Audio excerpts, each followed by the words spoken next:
Number 7 on the ballot sheet. That's who we're going to see on December 7, 2016.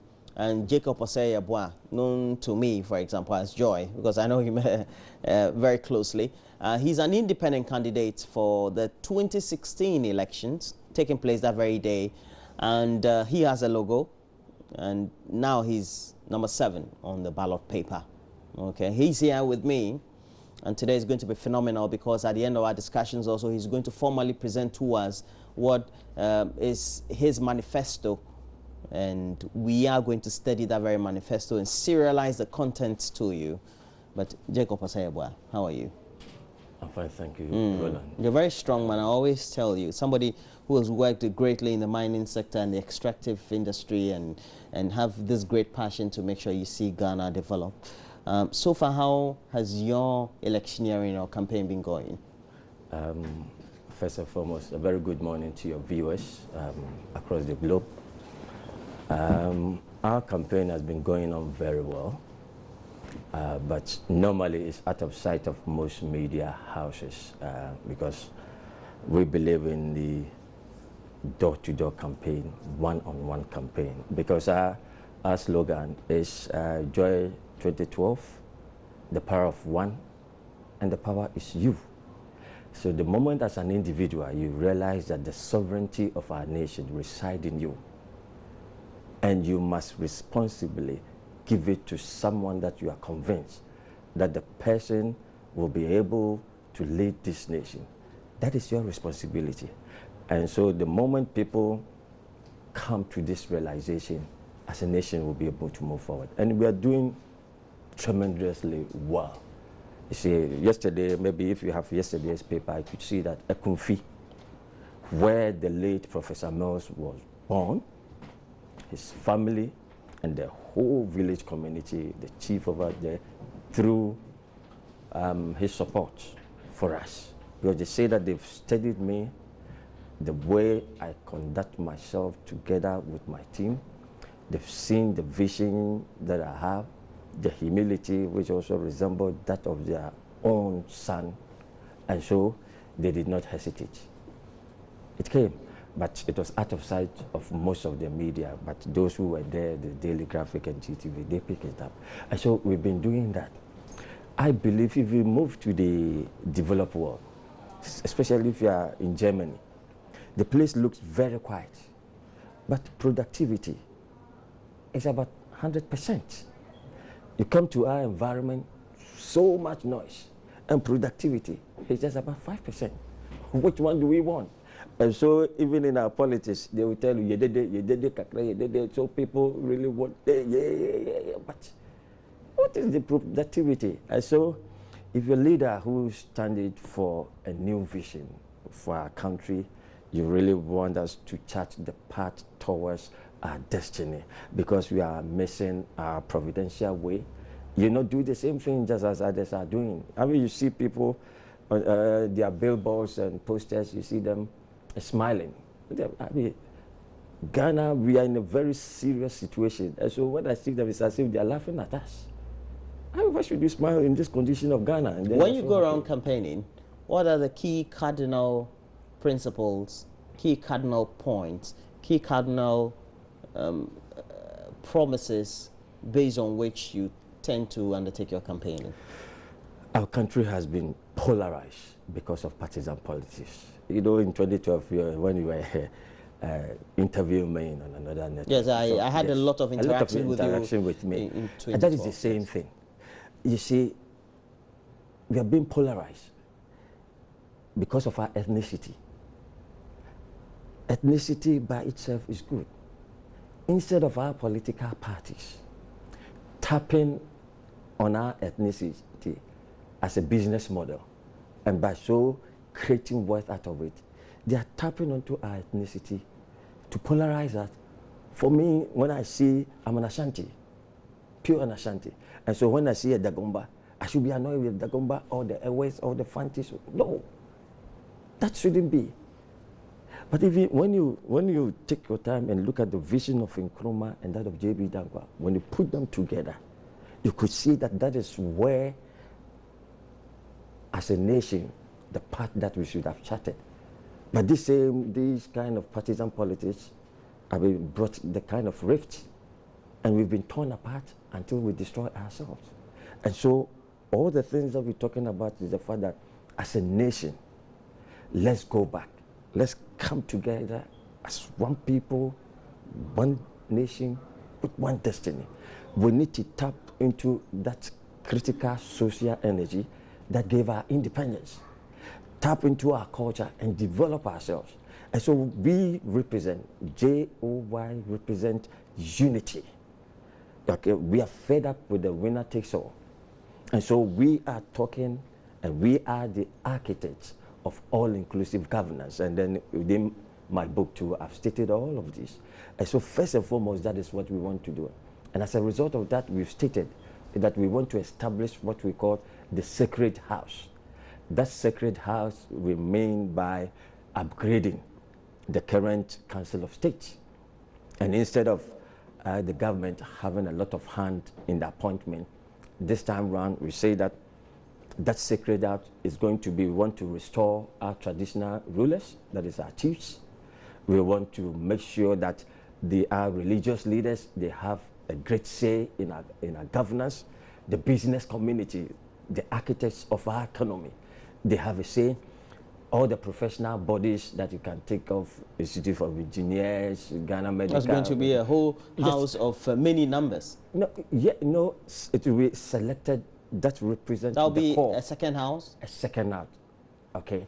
So that the tyranny of majority decision that are normally taken at the floor of Parliament, we will find a means of curing that and then ensure that as a nation we'll be able to move forward. So that is the first thing that so we want to do. you will expand the current Council of State that you call Sacred House? Yes. Sacred House. Sacred House. Into a second chamber, sort of. Into a second chamber. I mean, to bring a balance to the tyranny, you know, in Parliament. That is why in the UK they have because a House of in our Lords. Parliament is always majority, NPP, NDC. And it's not good. And you feel that that is not the way we need to go? No, not at all. You see, this political structure is not good for us. I keep on saying it. When Obama came here, there were three things, as a son also on this continent, that he echoes onto us. That democracy. He said that each nation nurtures its own democracy based on its tradition. So the man spoke very well. He wanted us to understand as Africans that we need to have a democratic structure, okay, that has our form of tradition in it. Because you cannot govern in isolation of who you are. Who you are must be at the center of your political structure. And then the second thing that he also talked about, that all of us keep on talking about, is the fact that we don't need macho men, but we need stronger institutions. That is the structure. Our institutions must be seen to be working. And these are the things that we've echoed. Then when you go through we don't call ours manifesto.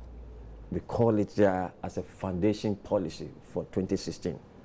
We want to set up a foundation for the emerging Ghana. And so A to Z of all the things that we've spelled out is about... It's in the foundation policy. Yes, no, it's about wealth creation. We need to create wealth. And by creating wealth, we will be able to... You feel it's the fundamental of principle of development? It's not there. We've lost it. How do you intend doing that? How do you intend creating the wealth as you feel is absent? Good. I think last Friday I was at Regent University when I gave a lecture, and there I launched what I term as the Ghanaian dream, just as we have the American dream. And what I told them, just like the American dream, is that every American must have opportunity and must have that freedom to explore that opportunity. It's the same to what I have told them, is that the Ghanaian dream is that every single of our natural resources, we need to create industry out of that. And by so doing, we'll create a lot of jobs.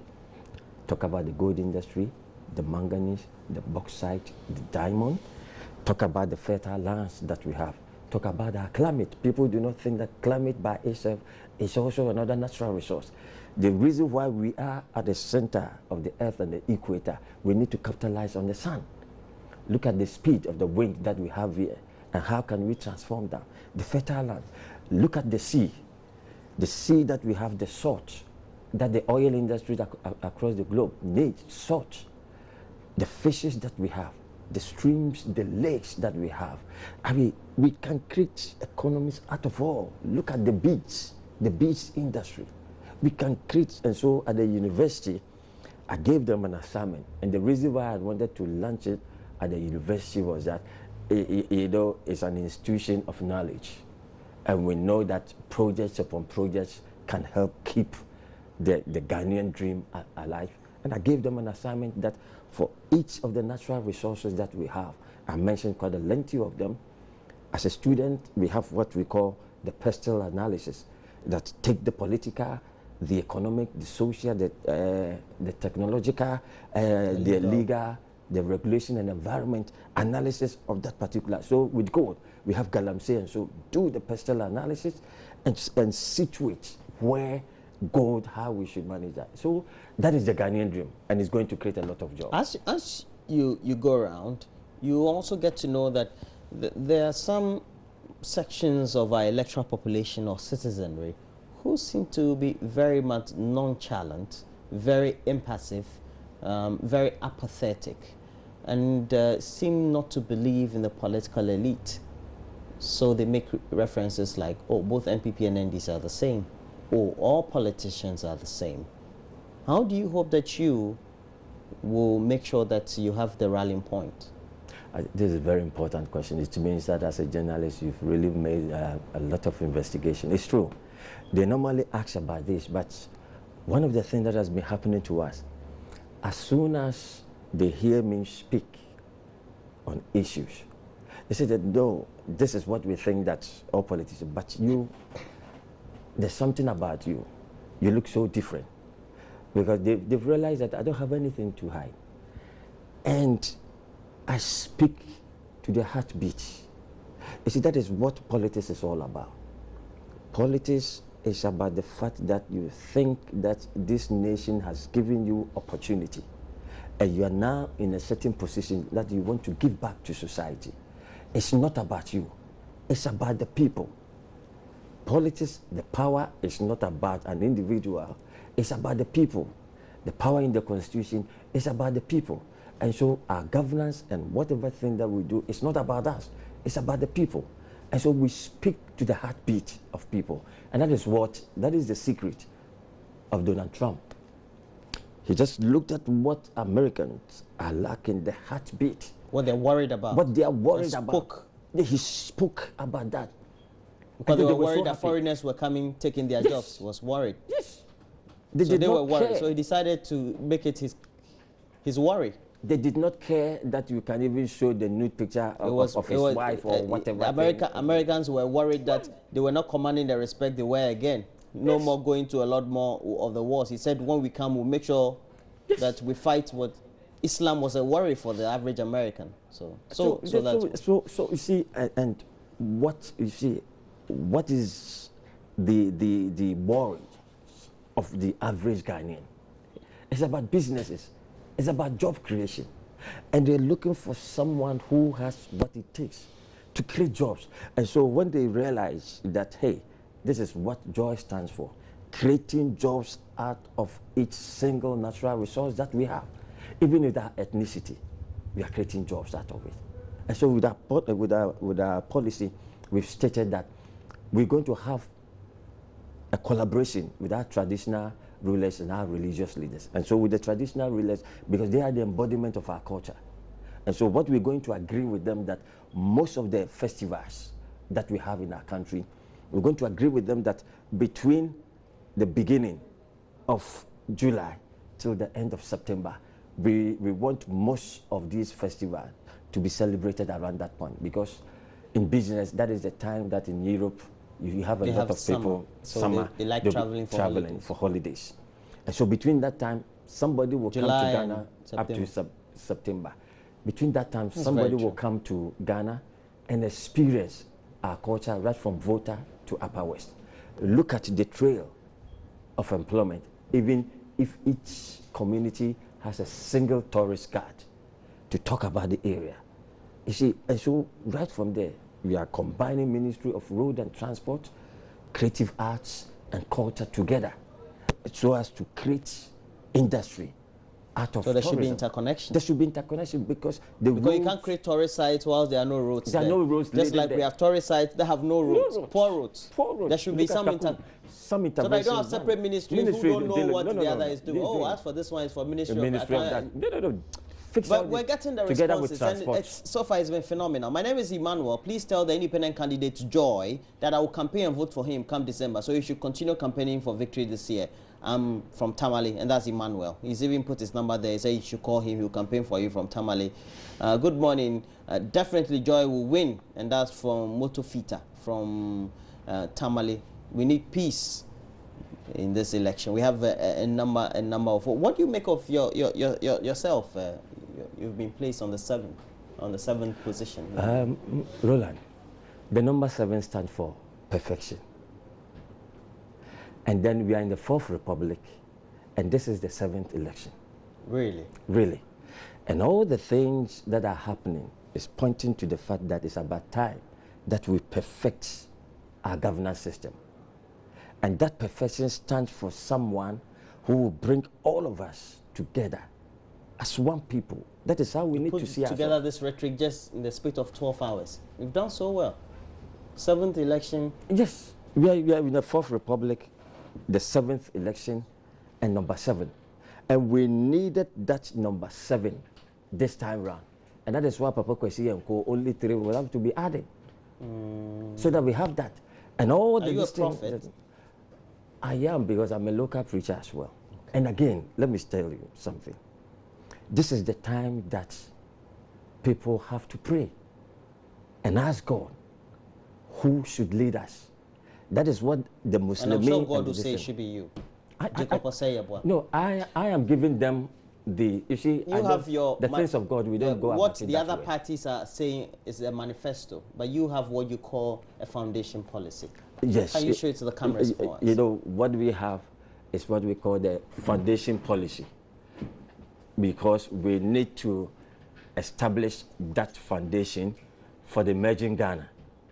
And so, in this foundation, we have job creation for the youth. And just as I've said, we do not believe in the launching of manifestos where people will shout and shout and shout and shout, and there's nothing. What we are saying is that we want to present it to the multimedia group. Okay, so as you're saying, I'll let Mama V come and join me. And Mama V, if you can come and join us, that'll be great. Sure. So I'm receiving on behalf of the group? On behalf of the group. Okay. Because we know that we're going to study it, help Ghanaians understand how job will be created in each sector of our economy based on our natural resources. And what we love most is how we want to create wealth out of our ethnicity. Instead of other political parties and politicians using our differences in our ethnic groups to destroy us, we want each one of us to be proud of who we are. If you are Ewe, be proud that you are Ewe. If you're an Ashanti, be proud. Show that culture. Let's create business out of that culture. It's more important to us than any other thing is. And above all, we believe in you. Thank you. Thank you. So on behalf of Elvis Kwashi, who is the head of Joy News, and on behalf of Santok, who is our ultimate boss, we want to say thank you, for this opportunity. Really, it doesn't happen every day. So thanks a lot. We wish you the best. Thank you, sir. Yeah. And I know that I already have your vote. When yes, I look at the smart, yes, definitely. Our votes are secret, but yes. we cannot hide it. We have no option to reveal it. For joy. Yes. Joy for joy. Joy for joy. I like that. All right, so it's a foundation policy, and Jacob Asaya, we're privileged indeed to have you. Don't you like joy? Well, you love it. It is not even like you love it. Yeah, thank you very much. Okay, so what we're going to do is we're going to be serializing what is contained in your policy. And compare it with others. The others are manifestos. That is why they call it manifesto. Ours is policy. And find out the difference. how they say that they want to create what. And then you see how we sort it out. All right. Well, thank you for being here, sir. And thank you for watching the show. Thanks to everybody. We'll see you tomorrow, God willing. Bye-bye.